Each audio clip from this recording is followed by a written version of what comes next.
দাৰ্জু আজি ক'ত গ'ল? কোনদিনাচোন ঘৰতে থাকে, আজি ক'ত বা গ'ল মানুহটো দেখাই নাই। ৰচোন এবাৰ পিছফালৰ পৰা বিচাৰি আহোঁ।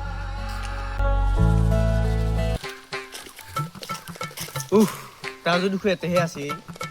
অ' ৰাজু, ৰাজু, ৰাজু, অ' ৰাজু। মৰা চব খুৱাই দিলি দেই ভাই। কৃষ্ণ কৃষ্ণ কৃষ্ণ। ৰাজু, সদায় হাঁহি ফূৰ্তি কৰি থকা মানুহটো আজি কিয় মন মাৰি আছা? কওচোন মোক কি হৈছে? এই কি কবি ভাই, এইফালে আলু কিনলি চাউল কিনবা পইচা নাথাকে, এইফালে চাউল কিনলি আলু কিনবা পইচা নাথাকে। এতিয়া বেমাৰ চেমাৰো এইফালে আগুৰি ধৰিছে। এইকেইটা দিনটো কামেই নাই ভাই, একদম কাম বন নাই, উপায় নোহোৱা হৈছে অ' মোৰ মৰা। এতিয়া মই একদম মাথাটোৱে ঘূৰাই আছে, সেইটো কাৰণে ইয়াতে বহি আছিলোঁ আৰু অলপ। ৰাজু কি কবি, মোৰো একে গতি হৈছে। সন্ধিয়া যাবিছো আমাৰ ঘৰলি, কিবা এটা লৈ আনিবি।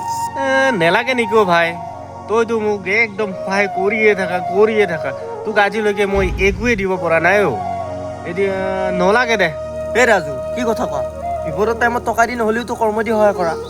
ভাই কিমান দিবি আৰু মোক, তোৰ পৰা ল'বই বেয়া লাগে অ'। ৰাজু তই এনেকে থাকিলে বেয়া লাগে, সন্ধিয়া আমাৰ ঘৰলৈকে যাবিছো, কিবা এটা দি খেদাম মই তোক। ভাই জোৰ কৰিছা যেতিয়া যাম দে। এতিয়া কথা এটা ভাবিছোঁ, তোৰ মোৰ দৰে যদি গোটেইখিনি মানুহ হ'ল হয়, কিমান ভাল হ'ল হয় ন। এতিয়া মই যিহেতু টকাই দি সহায় কৰিব নোৱাৰিলেও কৰ্ম দি তোমাক সহায় কৰি দিওঁ, আকৌ তুমিতো মোক টকাই দি হ'লেও সহায় কৰি থাকা না। এতিয়া কথাটো কি, যদি অসমখনত গোটেই মানুহবিলাকে এনেকৈ আনক সহায় কৰা, ইজনে সিজনে যদি সহায় কৰা, চবকে সহায় কৰি থাকে এনেকৈ, তেতিয়া অসমখন কিমান ধুনীয়া হ'ল হয়। চাবই ভাল লগা হ'ল হয় অ'। হ'ব দে যাম।